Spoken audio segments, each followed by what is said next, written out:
गुरुसाक्षात् परब्रह्म तस्मै श्री गुरवे नमः। अखण्डमण्डलाकारं व्याप्तं येन चराचरं यत्पदं दर्शितं येन तस्मै श्री गुरवे नमः। ॐ भूर्भुवस्वः तत्सवितुर्वरेण्यं भर्गो देवस्य धीमहि धियो यो नः प्रचोदयात्। దేవ సంస్కృతి విశ్వవిద్యాలయంలో మానవ జీవితానికి సంబంధించినటువంటి 5 విశేషమైనటువంటి లక్షణాల గురించి ట్రైనింగ్ ఇవ్వబడుతుంది. మొట్టమొదటి ఏంటి అంటే వ్యక్తిత్వ పరిష్కారం, అంటే correcting hour personality, modifying hour personality. Personality development అనే మాట అయితే వాడుతున్నాం తప్ప పర్సనాలిటీ అనేటటువంటి అసలైన అర్థాన్ని మనం ఇప్పుడు కోల్పోయాం. దానికి మొట్టమొదటి మన సమాజంలో వాళ్ళ పర్సనాలిటీస్ని ఎలా పరిష్కరించుకోవాలో చెప్పాలి. How to be a correct politician, how to be a correct business man, how to be a correct scientist, how to be a correct artist.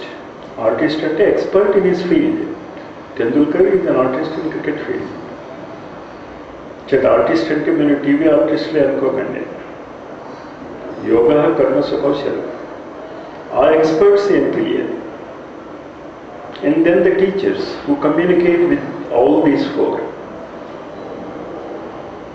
ఈ పర్సనాలిటీ డెవలప్మెంట్లో మొట్టమొదటి 5 పాయింట్స్ మనం గుర్తుంచుకోవాలి. Politicians, business men, scientists, artists, teachers, they play the main role. మిగతా వాళ్ళందరూ కూడా followers. ఎవరు chief minister అయినా, ఏ పార్టీ పవర్లోకి వచ్చినా, ordinary man's life does not change. ఎవరి లైఫ్ చేంజ్ అవుతుంది? ఆ లీడర్షిప్ దగ్గరగా ఉన్న వాళ్ళ లైఫ్ చేంజ్ అవుతుంది. ఫస్ట్ వరల్డ్ వార్ అయిపోయింది, సెకండ్ వరల్డ్ వార్ అయిపోయింది, మీరు చూసామంటారు. కానీ పల్లెటూళ్ళలో ఉన్న వాళ్ళు విన్నారే తప్ప వాళ్ళ life was not affected with the world wars also. Personality డెవలప్మెంట్లో what we intend is to make our presence felt. వాళ్ళ ఉనికి. చాలామంది లీడర్స్ వచ్చారు పోయారు, చాలామంది ప్రెసిడెంట్స్ వచ్చారు వెళ్ళారు అనేక దేశాలలో. కానీ లింకన్ గురించి మనం ఇప్పుడు చెప్పుకుంటాం, కెన్నడీ గురించి మాట్లాడుకుంటాం, నెహ్రూ మీద అయితే ఆఫ్టర్ నెహ్రూ హూ అనే పెద్ద క్వశ్చన్ వచ్చింది, పుస్తకాలు రాశారు వాళ్ళు. పర్సనాలిటీ అది. అంటే మనం అంత గొప్ప పర్సనాలిటీ డెవలప్ చేసుకోగలుగుతామా? ఖచ్చితంగా చేసుకోగలుగుతాం. They were also born like a very ordinary human beings. నెహ్రూని అయితే ఏదో man with a platinum spoon అనొచ్చు, కానీ గోల్డెన్ స్పూన్ కాకుండా. Gandhi was a very very very ordinary man, very ordinary man. వాదించలేక కోర్టులో, you remember, stuttered and he return the fees, మాట్లాడలేక. మరి అటువంటి వాళ్ళు he could develop his personality to such an extent that వీడు దేశద్రోహి అని కోర్టులో కేసు పెట్టారు. బ్రిటిష్ వాళ్ళ కాలంలో గాంధీ మీద, దేశద్రోహం మీద, ట్రీజన్. కోర్టుకు వచ్చాడు గాంధీ, బోన్కి ఎక్కితే జడ్జి కూడా లేచి నిల్చున్నాడు. పర్సనాలిటీ అది. And man of 92 pounds and a very short statured man and not very beautiful. Personality అది. ఇంచేత మొట్టమొదట మన పిల్లలకి మనకి పర్సనాలిటీ డెవలప్మెంట్ గురించి చెప్పాలి. పర్సనాలిటీ డెవలప్ అయింది, but suppose he sick, it is a waste. ఇంచేత ద నెక్స్ట్ టాపిక్ ఈజ్ స్వాస్థ్య పరిష్కారం ఆర్ స్వాస్థ్య సంరక్షణ. థర్డ్ ఈజ్ స్వాస్థ్య హెల్తీగా ఉన్నావు, నీకు పర్సనాలిటీ ఉంది, కానీ ఎయిమ్స్ అండ్ ఆబ్జెక్టివ్స్ లేవు, వాల్యూ బేస్డ్ లైఫ్ లేదు, ఎటర్నల్ గోల్స్ అసలు ఎవరికి లేదు, అందరికీ టైమ్లీ గోల్స్. ఒకప్పుడు 5 yearsకి చీఫ్ మినిస్టర్ వస్తే ఇప్పుడు 100 days చీఫ్ మినిస్టర్గా ఉండగానే సినిమా శతదేహోత్సవాలాగా 100 రోజులు అయిందని చెప్పుకుంటాం. కారణం ఏంటి? We have forgotten our culture. Eternal values లేవు. అంచేత మూడోది భారతీయ సంస్కృతి. ఇదంతా చేయాలి అంటే అది చేయగలిగే యోగము ఉండాలి. యోగము అంటే ఎబిలిటీ టు గెట్ ఇట్. మనం అనుకున్న ఏదైనా వస్తువు దొరకకపోతే యోగాన్ని ఎదురాడడం. అంచేత యోగము అంటే ఆసనాలు వేయటం మాత్రమే కాదు, వాటి ద్వారా నీకు కావాల్సింది సంపాదించుకోవడం. అంటే ఈ ఆసనాలన్నీ కూడా ఈ వాస్ట్ ఓషన్ ఆఫ్ ప్రాణాలో చుక్కాని లాంటివి. చుక్కాని ఎటు తిప్పితే పడవటి వెళ్ళిపోతుంది. ఈ ఒడ్డుకైనా వెళ్ళిపోవచ్చు, ఈ ఒడ్డుకైనా వెళ్ళిపోవచ్చు. కానీ చుక్కాని కూడా పడవతో వెళ్తుంది, చుక్కాని పడవను వదిలి వెళ్ళదు. చేత యోగ ప్రవేశిక. You should know how to utilize the prana. Where we are living in an ocean of prana. దానికి యోగ ప్రవేశిక అని చెప్పారు. దాని తర్వాత you have to develop it అని చెప్పారు. లాస్ట్ ఏంటి అంటే పరివార ప్రబంధం, family get together and making management. కానీ ఇక్కడ ఫ్యామిలీ అంటే our goal is to make the world a whole family. ఈ ఐపీఎల్ లీగ్ మ్యాచెస్ చూస్తున్నప్పుడు నాకు అదే అనిపిస్తుంది. Probably the world in at least cricket has become a few countries have come together. Different countries, players playing in different teams and all fighting. And when you see that game, మన India గెలుస్తుందా వాడు గెలుస్తుందా అని మనం అనుకోవటం లేదు. ఇప్పుడు బాగా ఆడేవాడు ఎవడు కొట్టినా ఆనందిస్తుంది. అంచేత పరివార ప్రబంధన అంటే ఏంటి అంటే వసుధైక కుటుంబకం. అంచేత ఈ 5 angled ప్రాసెస్ గుర్తుంచుకోండి. చాలాసార్లు ఎక్కడ తప్పు చేస్తున్నాం అంటే మనం ఇక్కడ you think it is a certificate, as a degree, as writing an examination. It is. కానీ engineer writes the examination, gets the engineering degree, then the real engineering life starts. Engineering డిగ్రీతో ఇంజనీరింగ్ ఆగలేదు, real engineering start అవుతుంది. Medical కాలేజీలో medicine చదువుతావు, doctor అవుతావు, but real medicine ఎప్పుడు start అవుతుంది? After that and through his life. ఇంజనీర్స్కి డాక్టర్స్కి ఇంకా రిటైర్మెంట్ ఏం లేదు. అలాగే దిస్ దేవ సంస్కృతి విశ్వవిద్యాలయంలో చెప్పబడేటటువంటి ఎడ్యుకేషన్కి ఎండ్ ఏం లేదు. It is a continuous process. And the more you utilize it, the better you are. Not only you, the society you live in. ఇది గుర్తుంచుకుంటూ వ్యక్తిత్వ పరిష్కారం యొక్క 3rd పేపర్లో స్పిరిచువల్ సైన్స్ గురించి చెప్తున్నారు. ఇది మనం అర్థం చేసుకోవాలి. స్పిరిచువలిజం అంటే ఏదో పూజలు చేసేసాం, ఆరతి ఇచ్చేసాం, బాబా గుడికి వెళ్ళాం, అయిపోయింది అనుకోవడం కాదు.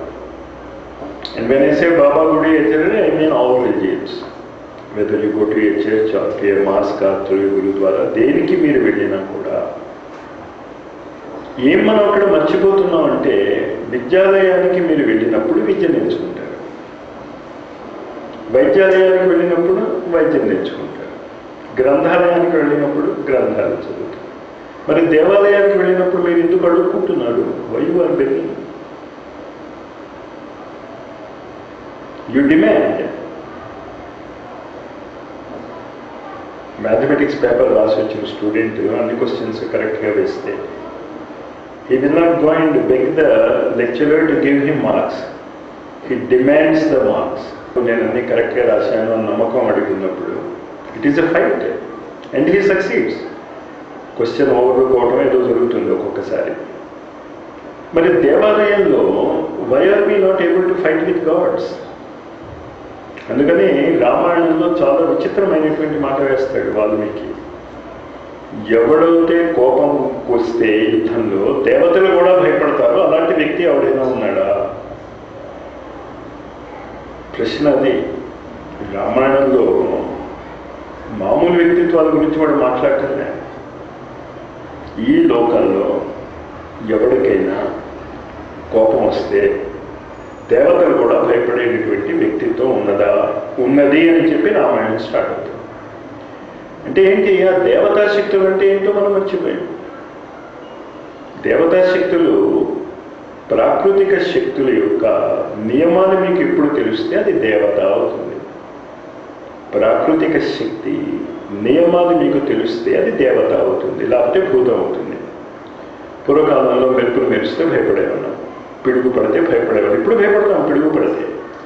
కానీ అదేదో ప్రమాదం జరుగుతుంది, భగవంతుడు కోపం తీర్చుకుంటున్నాడు అని అనుకోవటం లేదు. We know there are certain laws. ఆ విద్యుత్ యొక్క నియమాలు మనకి తెలిస్తే, ఆ నియమాలను కనుక మనం ఉపయోగించుకోగలిగితే అంత పెద్ద విద్యుత్ శక్తి కూడా మనకి కంట్రోల్లో ఉంటుంది. అంచేత ఈ దేవతా శక్తులు అనే దాన్ని కరెక్ట్ చేసుకోవాలి మనం. పృథ్వీ దేవత, వరుణో దేవత, అగ్నిర్ దేవత, వాయువు దేవత అని వాళ్ళు చెప్తూ ఉంటే అక్కడ ఎవరిని దేవత అని అంటున్నారు? వాయువుని. ఎప్పుడు వాయువు నీకు దేవత అవుతుంది? దాని నియమాలు తెలిస్తే. నియమాలు తెలియకపోతే అగ్ని ఎప్పుడు దేవత అవుతుంది నీకు? దాని నియమాలు తెలిస్తే. వేరు పర్పజెస్కి వేరు కన్వర్టర్స్ అవి వాడుతూ ఉంటాం కదా, ఓవెన్స్ కానీ బ్లాస్ట్ ఫర్నెస్లు కానీ. అంటే ఇక్కడ ఆధ్యాత్మికత అంటే ప్రకృతిలో ఉన్నటువంటి శక్తులలో అన్ని శక్తులకి కారణమైనటువంటి శక్తిని పట్టుకోవడం. యముడు ఎవరి భయంతో యముడిలాగా పనిచేస్తున్నాడు, సూర్యుడు ఎవరి భయంతో సూర్యుడిలాగా పనిచేస్తున్నాడు, ఇవన్నీ వాటి నియమానుసారం చేస్తున్నాయి. They never slip. Who is controlling them? Somebody must be controlling it. It's simple common sense. ఆ క్వశ్చన్ వేస్తాడు ఉపనిషత్తులో. భగవంతుడి గురించి దాని గురించి ఏం చెప్పడం? What is that force? ఇప్పుడు సైంటిస్టులు ఆ బేసిక్ ఫోర్స్ దగ్గరికి వచ్చారు. Electromagnetic power is the basic. Cosmic race దగ్గర నుంచి ఇన్ఫ్రారెడ్ రేస్ వరకు ఉండే మొత్తం స్పెక్ట్రంలో సైంటిస్టులు అందరూ చెప్పేది ఏంటంటే it is electricity, it is common. వేరు లెవెల్స్లో ఆ ఎలక్ట్రికల్ వైబ్రేషన్స్ వేరుగా మన మీద పనిచేస్తూ ఉంటాయి. స్పిరిచువలిజం ఆ శక్తి గురించి మాట్లాడుతుంది.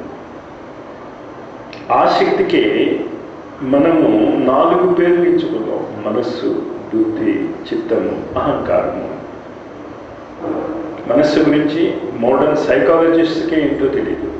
ఎందుకంటే international president of psychological union, psychologists, we studied only diseased mind. రోగగ్రస్తమైన మనస్సుని మాత్రమే మేము అధ్యయనం చేశాం. ఆరోగ్యంగా ఉన్నటువంటి మనస్సు మాకు తెలియదు. అంచేత మేము చెప్పేటటువంటి సైంటిఫిక్ స్టడీస్ని మీరు మైండ్ యొక్క ఆథెంటిసిటీ అంటే తప్పు. You know those data only because of some paralysis. Left side brain పాడవుతే ఓహో left side right side control అవుతుంది అని తెలుసుకున్నారు. రైట్ సైడ్ పాడవుతే లెఫ్ట్ సైడ్ మీద ఎఫెక్ట్ అవుతుంది అని because of the diseased condition you knew it. కానీ రెండు కరెక్ట్గా ఉన్నప్పుడు ఎలా ఉంటుంది? మన స్పిరిచువల్ సైన్స్ ఆ ట్రూత్ని ఏమని చెప్తుంది అంటే it is the mind which is important. You change the mind, the situation changes. అంత సింపుల్ రూల్ ఇచ్చారు, ఫండమెంటల్ రూల్. నీ మనస్సు మారితే పరిస్థితులు మారుతాయి. సినిమాల్లో బలి చూపిస్తాడు, అంతవరకు విలన్లా కొట్టేసుకుని చంపేసుకోవడానికి రెడీగా ఉన్నాడు అన్నయ్య అంటాడు, అయిపోయింది. మరి ఆ విలని ఎక్కడికి వెళ్ళిపోయింది? ఏమైంది అక్కడ? అంతవరకు విలన్గా చూస్తున్నావు నువ్వు. అంటే that is the direct example where if your attitude changes the life changes. ప్రాణం తీసేసుకుని చంపేసుకుందాం అనుకునేటటువంటి వ్యక్తులు అన్నదమ్ములుగా మారగలిగినప్పుడు. కానీ ప్రశ్న ఎక్కడ వస్తుంది? ఎదుటి వాడిని మారమంటాము, మనం మారం. వ్యక్తిత్వ పరిష్కారంలో మనం మారేటటువంటి ప్రక్రియ చెప్పుకుంటున్నాం. ఈ ప్రక్రియ చెప్పుకుంటూ ఈ ప్రక్రియని అనేక యూనిట్స్గా డివైడ్ చేశారు గురువు గారు. ఫస్ట్ యూనిట్లో ఆయన ఏం చెప్పాడు అంటే you should know your mind and control your mind. దానికి ఎన్ని రకాల ప్రాబ్లమ్స్ వస్తాయో చెప్పాడు. ఫిజికల్ ప్రాబ్లమ్స్ వస్తాయి, మెంటల్ ప్రాబ్లమ్స్ వస్తాయి, ఫ్యామిలీ ప్రాబ్లమ్స్ వస్తాయి, సోషల్ ప్రాబ్లమ్స్ వస్తాయి, రకరకాల ప్రాబ్లమ్స్. కానీ ఈ ప్రాబ్లమ్స్ అన్ని దేంతో సాల్వ్ అవుతాయంటే because of using the power of mind. అంచేత ఆధ్యాత్మికత అంటే మీరు ఇది గుర్తుంచుకోండి, the science of how to utilize your mind in its 4 levels. Mind is 1 level. Mind ఏం చేస్తుంది? It gives you IT, information technology. Mind అంతకంటే ఏమీ చేయలేదు. ఆ ఇన్ఫర్మేషన్ నువ్వు ఎలా ఉపయోగించుకుంటావు అన్నది బుద్ధి. కానీ ఏ ఐడియల్స్ కోసం ఉపయోగించుకుంటావు అన్నది అహంకారం. దేని లక్ష్యం కోరించి అహంకారం ఈగోయిజం కాదు. అక్కడ దేనికోసం నువ్వు నేర్చుకున్న ఇన్ఫర్మేషన్ టెక్నాలజీలో ఏ భాగాన్ని నువ్వు ఉపయోగించుకుంటావు. భోజనం చేస్తున్నప్పుడు ఏ భాగం ఉపయోగించుకోవాలి, స్నానం చేస్తున్నప్పుడు ఏ భాగం ఉపయోగించుకోవాలి, ఇన్ఫర్మేషన్ కావాల్సినంత ఉంది. అంచేది ఇప్పుడు ప్రస్తుతం మన డైరెక్ట్ బిగ్గెస్ట్ ప్రాబ్లం ఏంటంటే we are troubled by more information. Information ఏమో పిచ్చిగా ఉంది. మీకు ఏది కావాలంటే అది ఇప్పుడు వెబ్సైట్లో దొరికిపోతుంది. All both positive and negative. కానీ what to do with that information? దానికి మైండ్ యొక్క నెక్స్ట్ లెవెల్కి వెళ్ళాలి, బుద్ధికి వెళ్ళాలి. మనస్సుకి బుద్ధికి తేడా ఏంటి అంటే బుద్ధి decides which part of the information you want to utilize. సినిమాకి వెళ్ళాలా, క్లాస్కి రావాలా? స్టూడెంట్స్ దగ్గర నుంచి మనకు కూడా అది వచ్చి ఉంటుంది వాళ్ళ ప్రాబ్లం. డెసిషన్ మైండ్ చేయదు. You have 2 informations. ఇక్కడ క్లాస్ ఉంది, ఇంకో చోట ఇదే టైంలో సినిమా ఉంది. There are 2 informations. ఈ 2 ఇన్ఫర్మేషన్స్లో what is your choice? That is buddhi. కానీ బుద్ధి దేని మీద ఆధారపడుతుంది? నీకు మీద. చెప్పేవాడు నీకు నచ్చలేదు అనుకో, వాడ ఎలా ఉంది. చెప్పేవాడు మనకు బాగా కావాల్సిన వాడు, అమ్మో మనం తప్ప మనమే వెళ్ళకపోతే అంట మనవాడి క్లాస్కి. అహంకారం. కానీ దీనిపైన ఇంకోటి ఉంది, ద యాటిట్యూడ్స్, ఫెయిత్, నమ్మకం, చిత్తం. అంచేత యోగము అంటే చిత్తవృత్తి నిరోధ. యువర్ శ్రద్ధ దేని మీద ఉంది? ఈనాడు శ్రద్ధ దేని మీద ఉంది? డబ్బు మీద ఉంది. ఈ పని చేస్తే డబ్బు వస్తుంది అంటే ఖచ్చితంగా నువ్వు అన్ని పనులు మానుకుని వెళ్తావు. లేకపోతే ఏదో మా అత్తగారికి బాగలేదు, లేకపోతే మా ఫలానా వాళ్ళకి బాగలేదు, లేకపోతే వర్షం కురిసిందో ఏదో కారణం చెప్తాం. డబ్బు వచ్చేదవుతే వర్షం కురిసిందని business man I don't think he cancels an appointment. శ్రద్ధ అంటే అర్థమైందా? ఇప్పుడు శ్రద్ధ అనేది మీరు చాలా జాగ్రత్తగా అర్థం చేసుకోండి. అంచేత మనం ఈ పర్సనాలిటీ డెవలప్మెంట్ మీద శ్రద్ధ లేకపోతే ఎన్ని కబుర్లు విన్నా వేస్ట్. అండ్ ఈ శ్రద్ధ ఎలా డెవలప్ చేసుకుంటామో అన్నదే స్పిరిచువలిజం. అందుకే భవానీ శంకరం అందే శ్రద్ధ విశ్వాస రూపిణం అంటాడు తులసిదాస్ రామాయణం మొదటి రాస్తూ.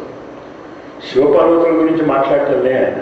శివపార్వతులు అనేటటువంటి combination is faith and Shraddha. Faith అంటే బిలీఫ్, శ్రద్ధ అంటే గ్యారంటీ బిలీఫ్, ఖచ్చితంగా ఇది వస్తుంది. ఇది చెప్తూ సెకండ్ యూనిట్లోకి మనం వెళ్దాం. ఇదంతా మనం చదువుకుంటే స్పిరిచువలిజం, ఈ ఆధ్యాత్మికత మనం చదువుకుంటే मानव जीवन में आध्यात्मिक संभावना है. What are the possibilities?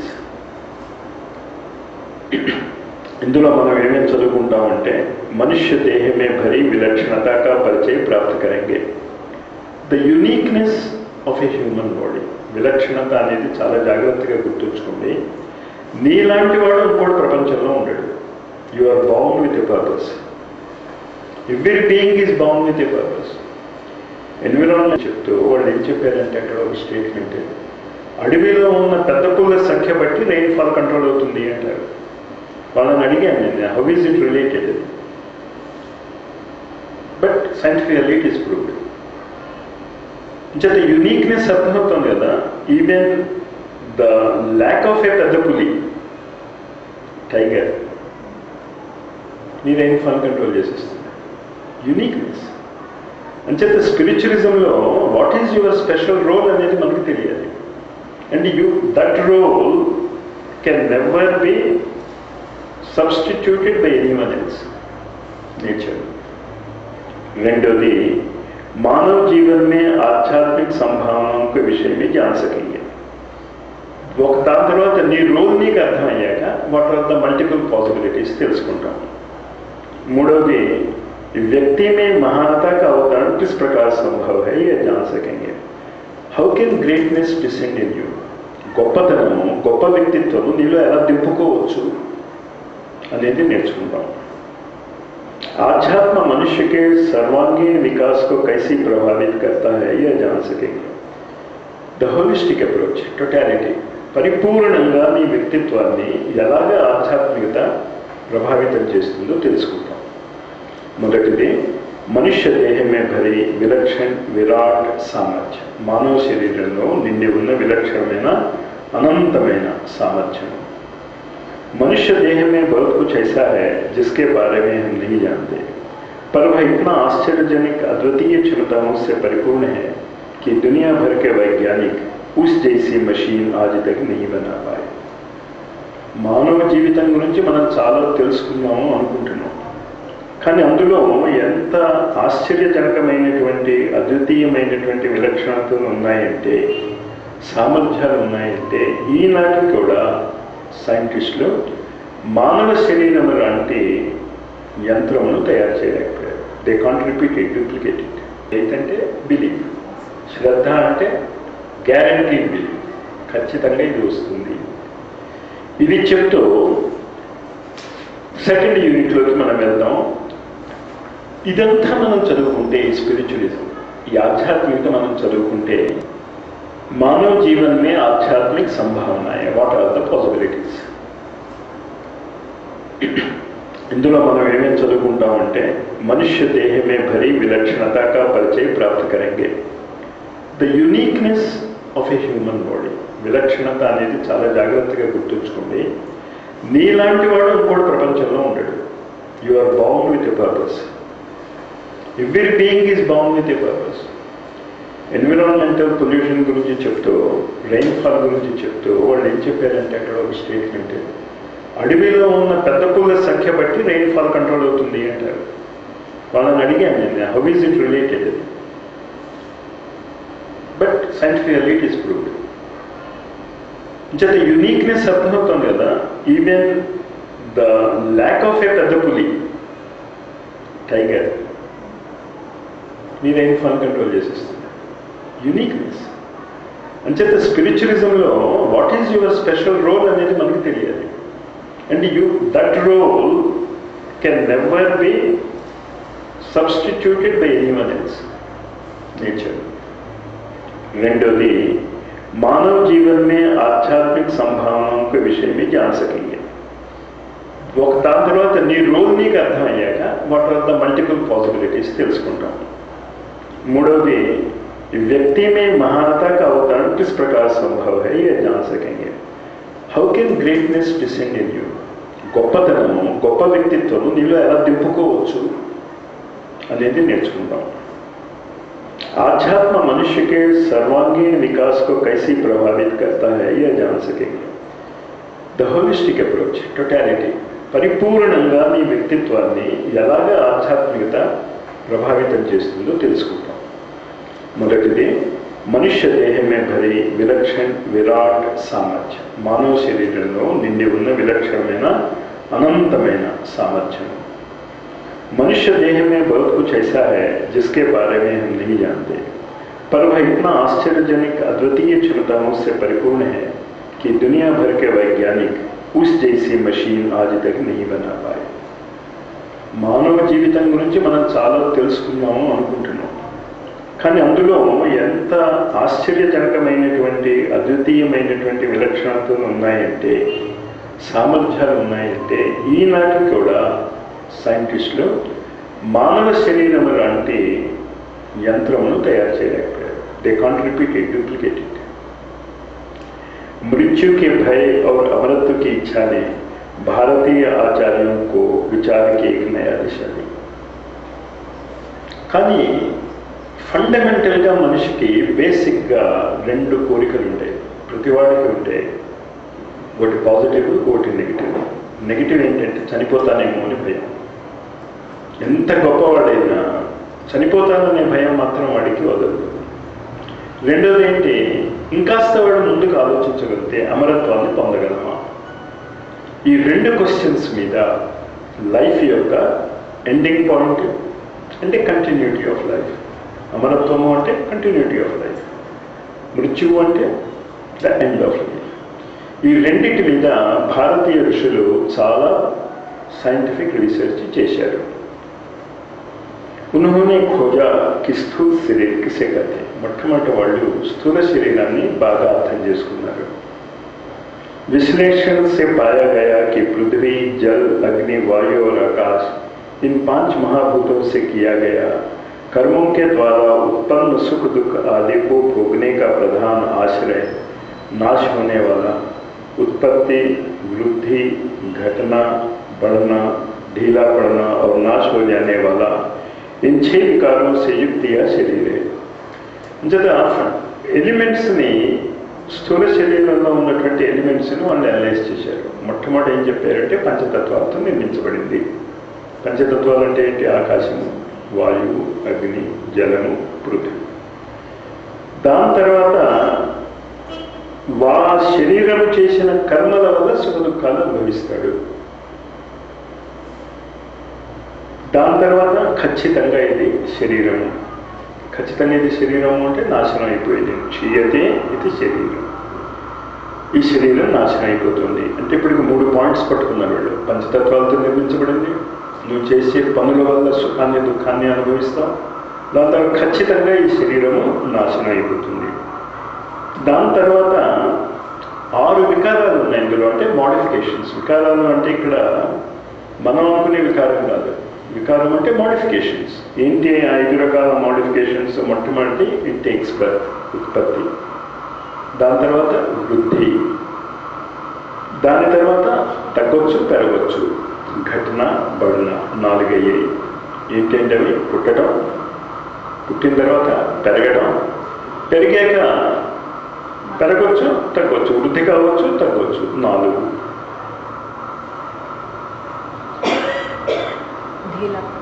ఢీలాపన్ అంటే పట్టు సడటం, ముసల్తనం, పట్టు సడటం.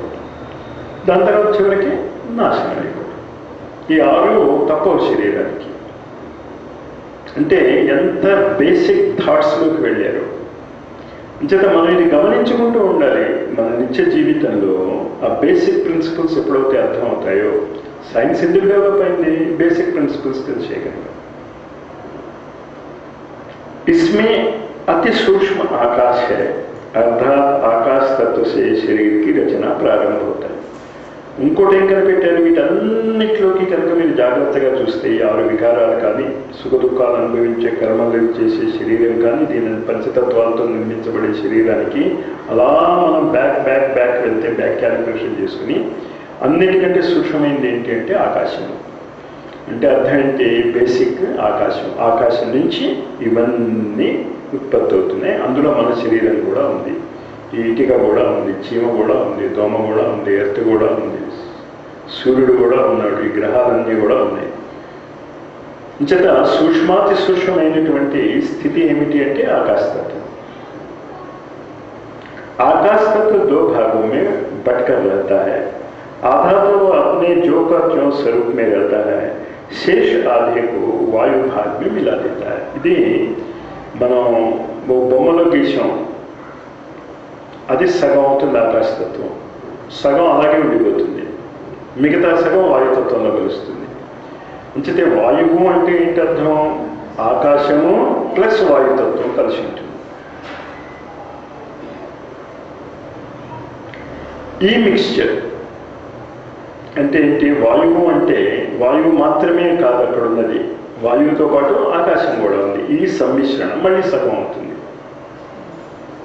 ఆ సమ్మిశ్రణంలో సగం ఎలా ఉంటుంది? వాయువులాగే ఉంటుంది.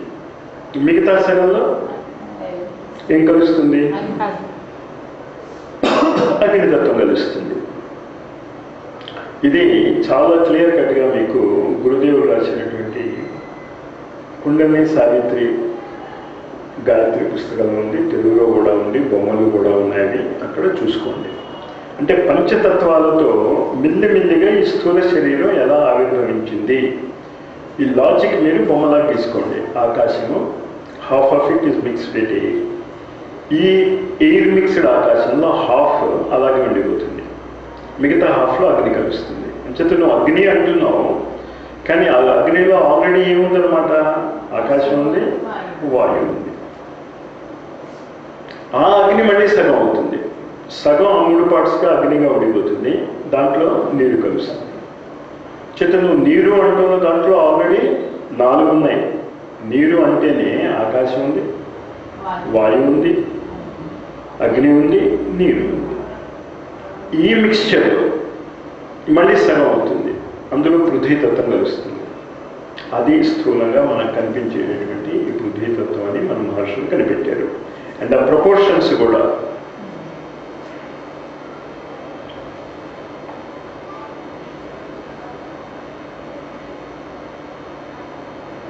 మెల్లిమెల్లిగా ఇంకాస్త మనం జాగ్రత్తగా చూస్తే ఏమర్థమవుతుంది అంటే ఆకాశతత్వం అన్నింటిలోనూ కామన్గా ఉంది కదా.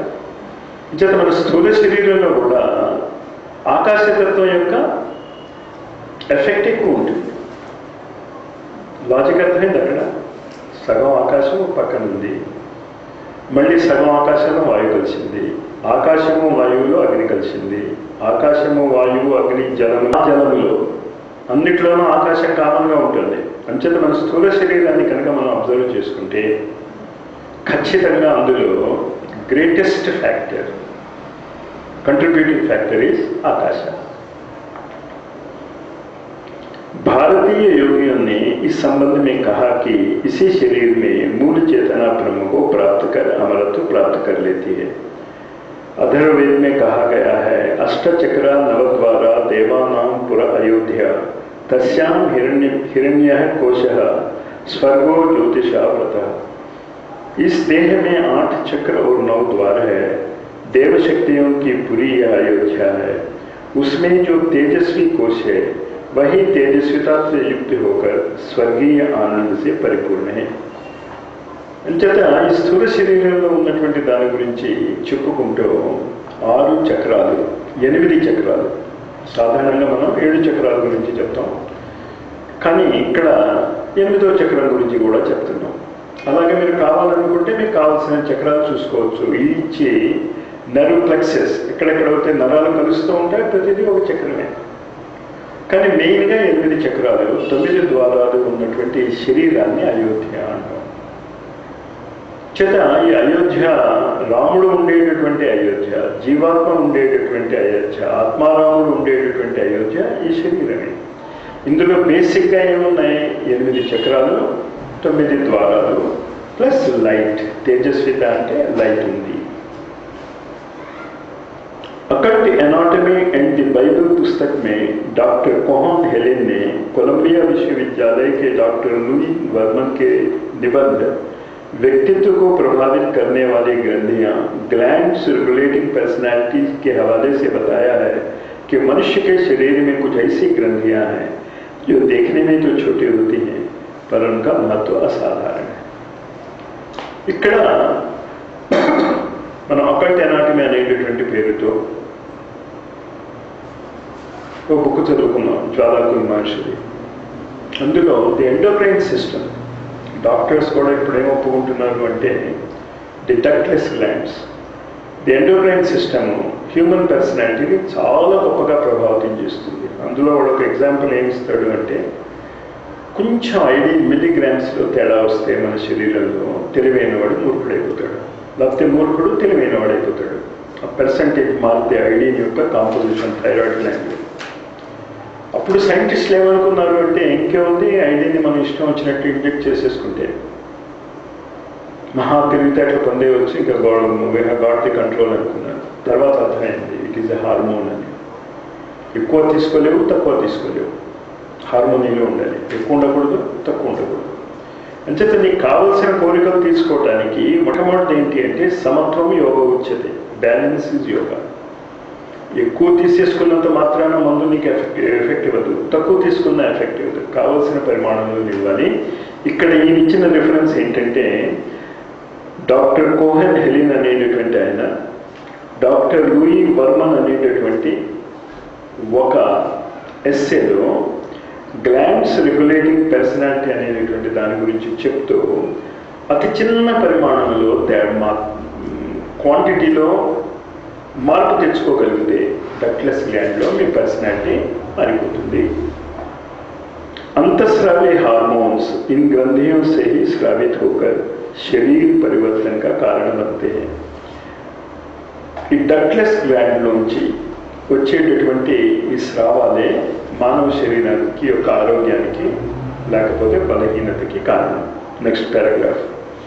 एनाटॉमी मेडिकल कॉलेज कर्नेल विश्वविद्यालय के professor doctor Charles R Stockard लिखते हैं, ये anatomy medical college of Cornell యూనివర్సిటీలో professor doctor Charles R Stockard ఇలా రాస్తున్నాడు. పేరు చదవాలి కదా మన రిఫరెన్స్ ఇస్తున్నప్పుడు. ఈ పేరుంటే గుర్తు రాజుతారు కదా, లేకపోతే మన పేరు ముఖ్యం కాదు, సబ్జెక్ట్ ముఖ్యం. आंतरिक तत्व वाली ग्रंथियां एक महान शासक के रूप में गर्भधारण से लेकर मृत्यु तक स्त्रियों पुरुषों तथा समस्त रीढ़ के हड्डी वाले जीवों तक का नियंत्रण करती हैं. बैकबोन ఉన్నటువంటి యానిమల్స్ అన్నిట్లోనూ including male and female species. ఈ డక్ట్లెస్ గ్లాండ్స్ లో వచ్చేటటువంటి ఆ స్మాల్ సెక్రేషన్సే they control like a king monarch. అందువల్ల ఆ చక్రాల్లోనే అవి తిరుగుతూ ఉంటాయి కనుక నిజమైన చక్రవర్తిత్వం ఏంటి అంటే ఈ ductless glands. Glands of destiny के लेखक डॉक्टर इवो गैगी काव ने यहाँ तक मान लिया कि अंतस्रावी ग्रंथियों पर नियंत्रण रखने वाले लोगों ने ही इतिहास पर अधिकार रख अपने जमाने को कहाँ से कहाँ तक बढ़ा दिया है. ఈ గ్లాండ్స్ ఆఫ్ డెస్టినీ అనేటటువంటి పుస్తకంలో డాక్టర్ ఈవో గైకి ఈ బుక్ మనం తెప్పించుకోవాలి.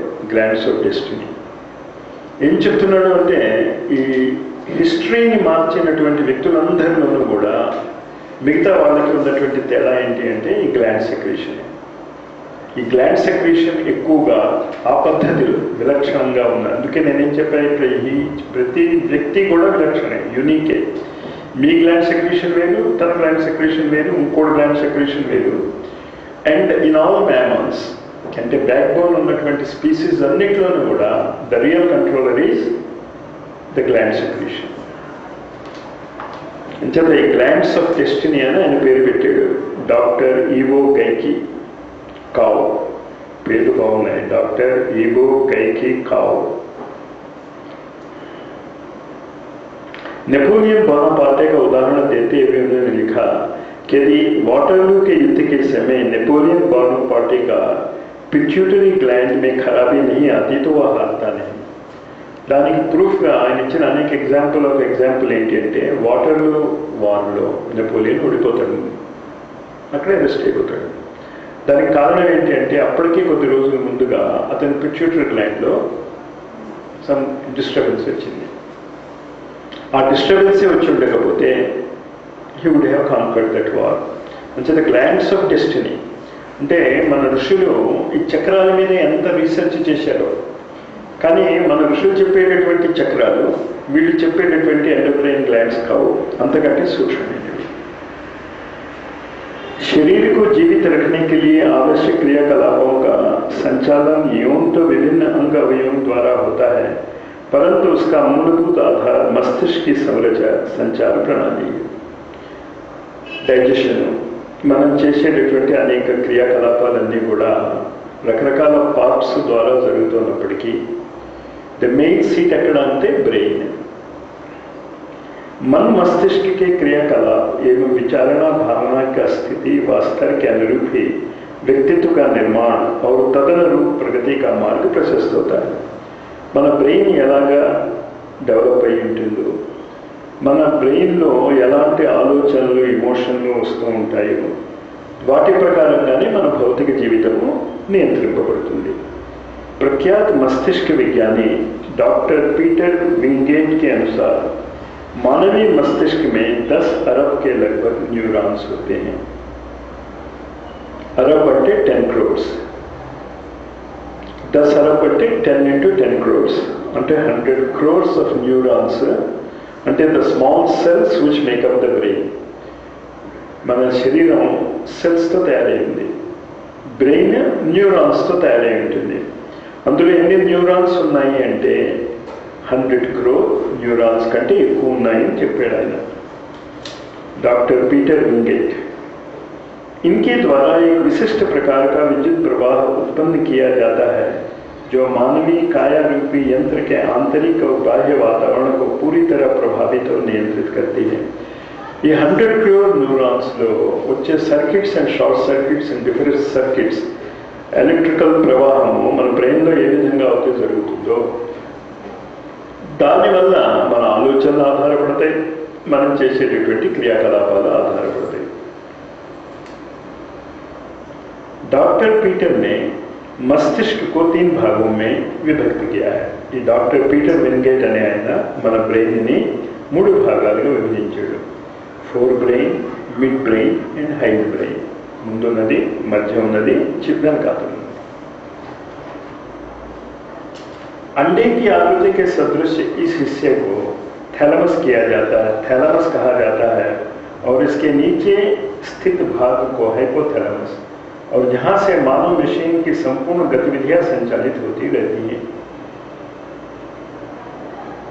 फोर ब्रेन को उन्होंने मस्तिष्क के सबसे सेंटेंस मध्यम फोर ब्रेन फोर ब्रेन को उन्होंने मस्तिष्क का सबसे बड़ा एवं महत्वपूर्ण भागते हुए उसे न्यू ब्रेन के नाम से संबोधित किया है. Fore brain is a new brain. చాలా మంది యానిమల్స్లో ఈ ఫోర్ బ్రెయిన్ ఉండదు, అందుకే వాళ్ళ ఈ నుదురు కొంచెం కిందకు ఉంటుంది, లోతుగా కళ్ళ మీద నుంచే స్కల్ డెవలప్ అయిపోతుంది. ఫోర్ బ్రెయిన్ ఉండదు. అంతేత ప్రకృతిలో ఇది కొత్తగా ఏర్పడింది కనుక మనిషి శరీరంలో దీన్ని న్యూ బ్రెయిన్ అనే పేరు పెట్టాడు ఆయన. ఆయన ప్రకారము फोर ब्रेन ने न्यू ब्रेन అని చెప్పాడు. अंडे के आकृति के सदृश इस हिस्से को थैलेमस कहा जाता है.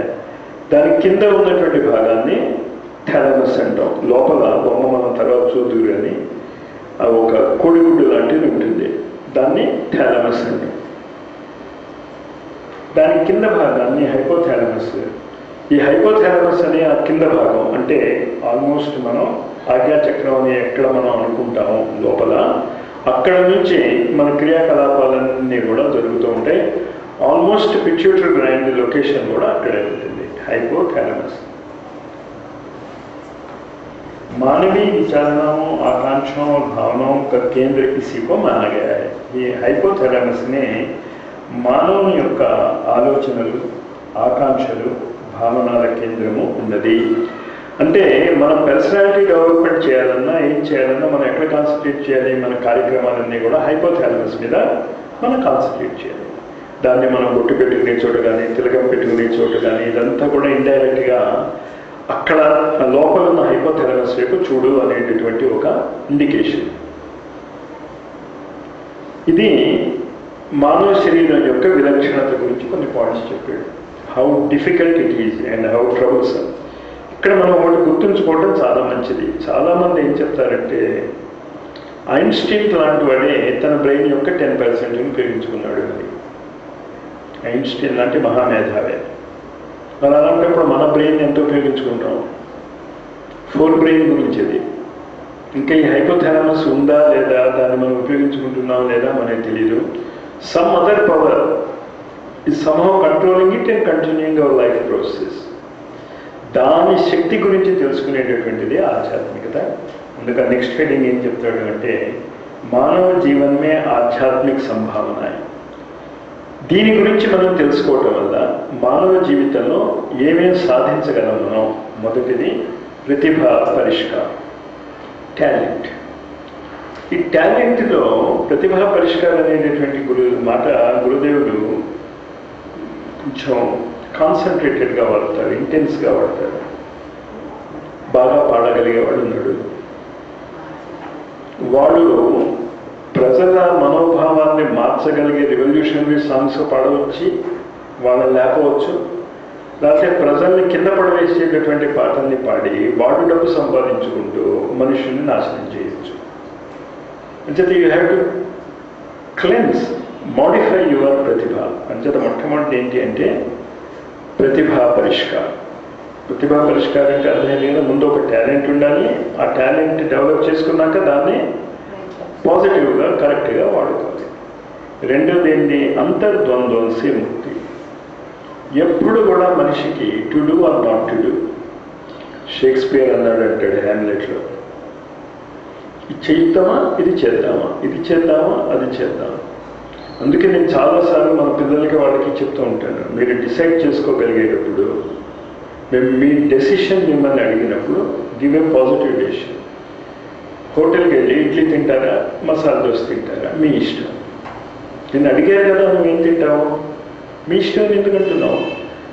That is a reflection of your double attitude. ఆ డబుల్ యాటిట్యూడ్ ఉండదు, దాన్ని అంతర్ద్వంద్వం అని. ఇక్కడ అంటే ఇన్నర్ టర్మాయిల్, చేయొచ్చా చేయకూడదా, ఇది మంచిదా అది మంచిదా.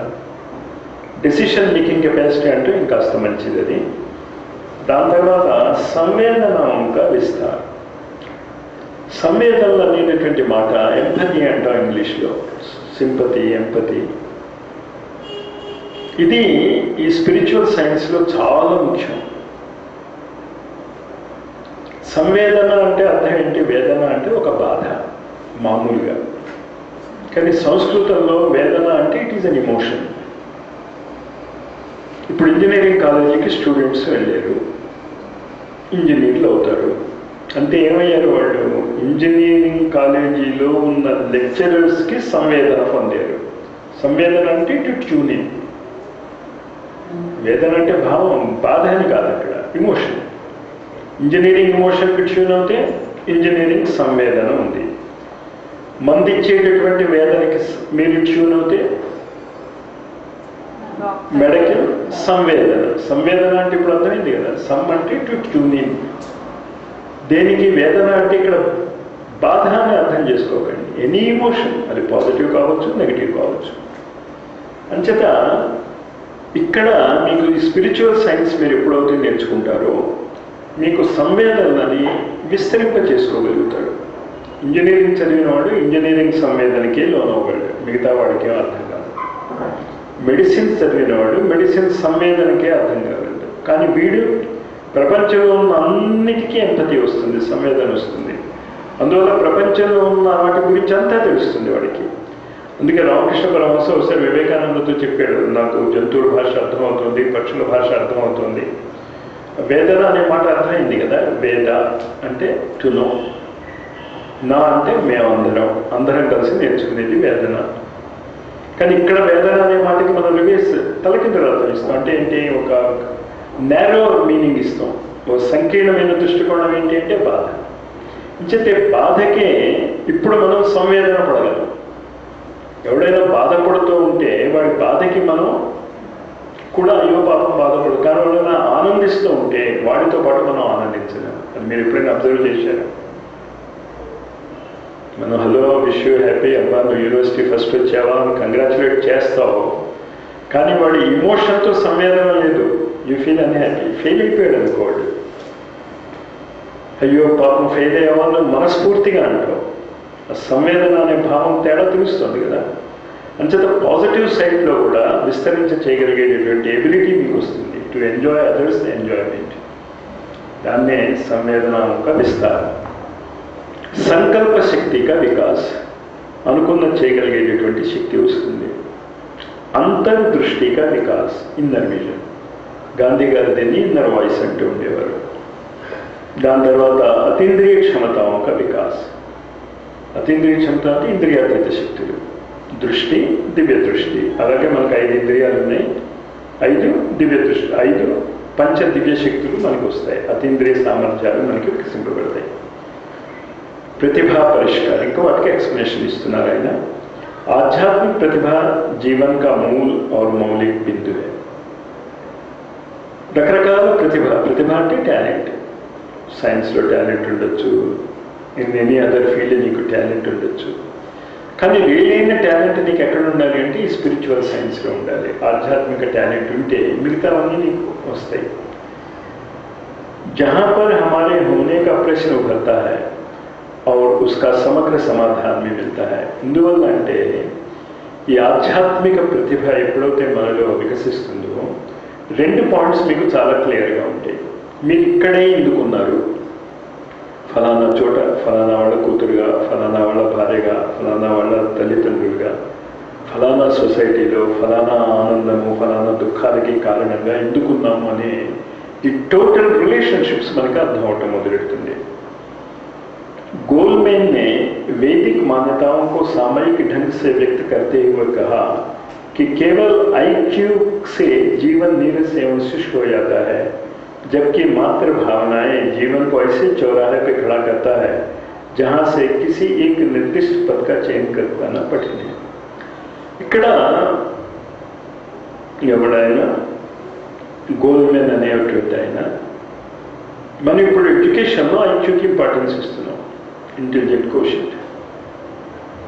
కానీ ఇంటెలిజెంట్ కోషెంట్ ఐక్యూ ఏం చేస్తుంది అంటే మీ జీవితాన్ని శుష్కంగా రసహీనంగా చేస్తుంది. ఇన్ఫర్మేషన్ చాలా ఉంది మీ దగ్గర, కానీ నీ లైఫ్లో వాల్యూ ఏముంది? ఏం వాల్యూ లేదు. ఇంజనీరింగ్ కాలేజీకి మన పిల్లల్ని పంపించడానికి మీరు భయపడరో తెలియదు, కానీ నాకు భయంగానే ఉంది. ఎవడు గొంతు కోసేస్తాడో, ఎవడు తన చేయి కోసేసుకుంటాడో. It is only a degree of difference. అంటే వాడు కోసుకునే స్థితి వరకు వచ్చేసాడు. నేను ఎవరి గురించి చెప్తున్నాను అర్థమైంది.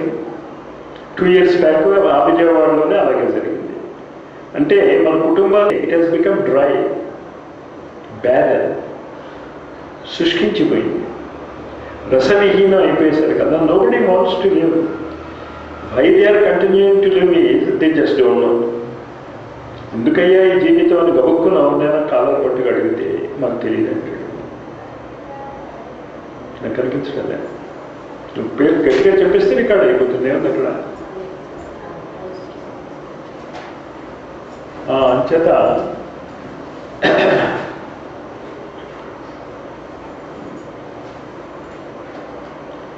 హృదయంతోనే జీవించడం మొదలెట్టామనుకో, ఇంటెలెక్ట్తో కాకుండా, అప్పుడు నీకు డెసిషన్ మేకింగ్ చాలా ప్రాబ్లం అయిపోతుంది. హృదయంతో నాన్న ఒక మాట అంటాడు, అమ్మ ఒక మాట అంటుంది, భార్య ఒక మాట అంటుంది. All of them love you. ఇంకా నువ్వు ఎవరి మాట వినాలి? అంచేత నువ్వు ఎలాంటి సెంటర్లో ఉంటావు అంటే నువ్వు ఎవరి మాటగా అర్థం చెప్పలేవు. Either it becomes a dry or becomes మునిగిపోతావు అందులో, ఆ రసంలో. 2 प्रॉब्लमैटिक है. अतः जीवन में विचार और भावनाएं दोनों का बराबर एवं महत्वपूर्ण स्थान है. अंचेत लाइफ लो आलोचनलु భావనలు హృదయం నుంచి వస్తుంది. నీకు ఆకలిగా ఉండి నువ్వు చనిపోవడానికి రెడీగా ఉన్నప్పుడు, ఇంకోడెవడో ఆకలిగా ఉన్నప్పుడు లాజిక్ ఏం చెప్తుంది? బ్రెయిన్ ఏం చెప్తుంది? నువ్వు తిను. భావన ఏం చెప్తుంది? వాడికి ఇందుకు ఏది రైట్? 2 ఇంపార్టెంటే, కామన్ సెన్స్ ఆస్పెక్ట్. అంచేత మన ప్రస్తుతం ఉన్నటువంటి విద్యా విధానంలో ఇమోషన్స్కి తావలేదు. ఇమోషనల్ ట్రైనింగ్ మనం ఇవ్వటంలే. అంచేత ఎక్కడెక్కడ ఇమోషనల్ ఆస్పెక్ట్స్ వస్తున్నాయో అక్కడక్కడ మన పిల్లలు, parents and all are failing. ఓ పంట సమానంగా పండలేదు, ఆత్మహత్య చేసుకుంటాడు, ఇంకో గతి లేనట్టు. కానీ అంత బాధలో ఉన్నవాళ్ళు ఇంకా చాలామంది ఉండుంటారు వాడి పక్క ఫ్రెండ్స్. మరి వాళ్ళని చేసుకోవటం లేదు కదా. భావం అర్థమవుతుంది చెప్తుంది. వాడు బాధపడకూడదు, బాధపడటం లేదు అని అంటలే. ఇమోషన్స్లో వాడి లైఫ్ గురించి వాడు ఇంటెలెక్చువల్గా ఆలోచిస్తున్నాడే తప్ప వీడు పక్కకు పోతే ఫ్యామిలీ ఏమవుతుంది అనే ఫీలింగ్స్ పోయి. అంచేత థాట్స్ అండ్ ఫీలింగ్స్, ఆలోచనలు feelings are equally important. And how to balance them అనేది స్పిరిచువల్ సైన్స్ మాత్రమే చెప్తుంది. आध्यात्मिक प्रतिभा में IQ और EQ दोनों का ही नूतन आयाम रहते हैं. यह आध्यात्मिक प्रतिभा है जो इंसान के अंदर छिपी हुई योग्यता है और जिससे बुद्ध, महावीर एवं विवेकानंद गढ़े जा सकते हैं.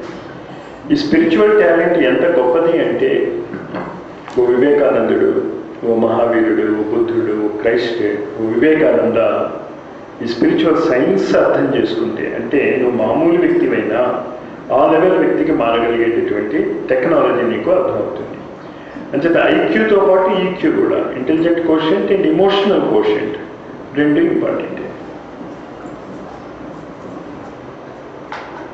दाना जौहर एवं इनके साइकियाट्रिस्ट पति इयान मार्शल ने स्पिरिचुअल कैपिटल में बताया कि आध्यात्मिक प्रतिभा मानव जीवन के विकास को अनंत संभावनाओं को रेखांकित करती है.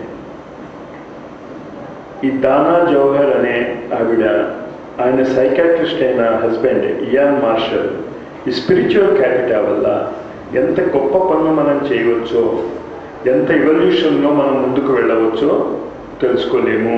అనంతమైనటువంటి సంభావనలు ఉన్నాయి. దీనికి లిమిట్స్ ఏమీ లేవు. इसकी कोई सीमा नहीं है. इसी कारण श्री अरविंद कहते हैं साधक के लिए हमेशा एक स्थान रिक्त होता है और वह स्थान भगवान होता है. साधक भगवान तक पहुंच सकता है, आध्यात्म में सीमांकन कहाँ है. సాధకుడి జీవితంలో ఒక స్థానం ఎప్పుడు ఖాళీగా ఉంటుంది, అక్కడ భగవంతుడు ఉంటాడు. ఈ భగవంతుడికి నువ్వు లిమిట్ ఎక్కడ పెడతావు? లిమిట్ పెడితే is no God, limitless, unlimited. అంచేత సాధకుడు యొక్క జీవితంలో ఈ భగవత్ శక్తి ఎంత పని చేయగలదు అనే దానికి లిమిట్ లేదు. నువ్వు పెట్టుకోవాలి లిమిట్, నాకు ఇది చాలు అని అరవింద్ అన్నాడు. Next paragraph.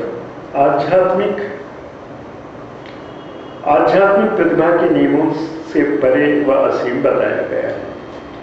స్పిరిచువల్ టాలెంట్కి ఓ ఫిక్స్డ్ లాస్ కానీ ఓ ఫిక్స్డ్ లిమిట్స్ ఉన్నాయని కానీ చెప్పరు. It is beyond limits and possibilities.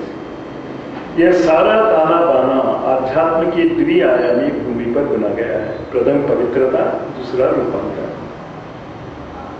चेता ఈ మొత్తము ఆధ్యాత్మిక శక్తి యొక్క డెవలప్మెంట్ రెండు ఫీల్డ్స్లో జరుగుతుంది. ఒకటి ప్యూరిఫికేషన్, రెండోది డెవలప్మెంట్ ఆర్ ట్రాన్స్ఫర్మేషన్.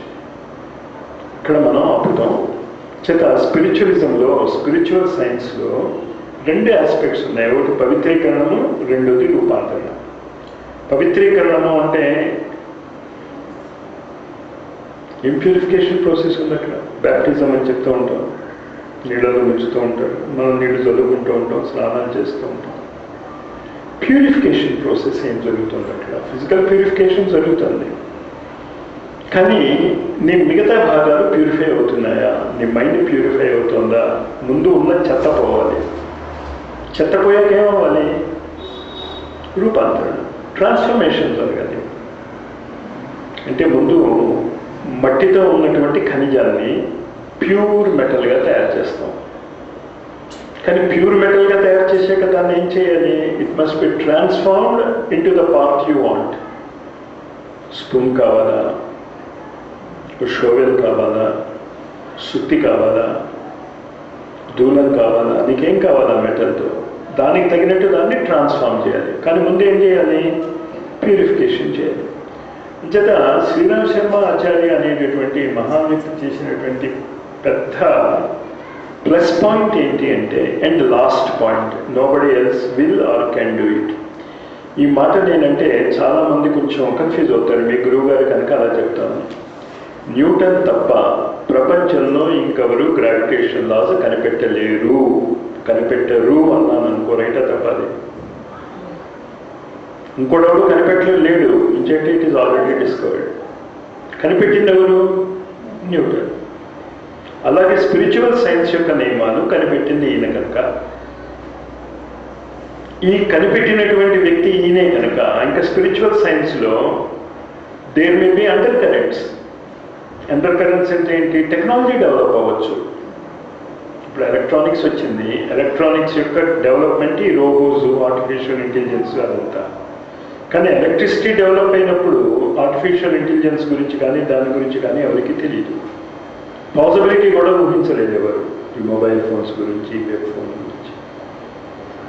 కానీ ఎప్పుడైతే మీకు ఒకసారి ఆ బేసిక్ సీక్రెట్ తెలిసిందో సైన్స్, తర్వాత ఏం డెవలప్ అవుతుంది? టెక్నాలజీ డెవలప్ అవుతుంది. అంచేత శ్రీరామ శర్మ ఆచార్య ద్వారా తయారు చేయబడినటువంటి spiritual religion or scientific religion ఉందా? ముందు ఉన్న చెత్త పోవాలి. చెత్త పోయాక ఏమవ్వాలి? రూపాంతరణ, ట్రాన్స్ఫర్మేషన్ జరగాలి. అంటే ముందు మట్టితో ఉన్నటువంటి ఖనిజాన్ని ప్యూర్ మెటల్గా తయారు చేస్తాం. కానీ ప్యూర్ మెటల్గా తయారు చేసాక దాన్ని ఏం చేయాలి? It must be transformed in to the part you want. Spoon కావాలా, షోవెల్ కావాలా, సుత్తి కావాలా, దూలం కావాలా, మీకేం కావాలా మెటల్తో, దానికి తగినట్టు దాన్ని ట్రాన్స్ఫార్మ్ చేయాలి. కానీ ముందు ఏం చేయాలి? ప్యూరిఫికేషన్ చేయాలి.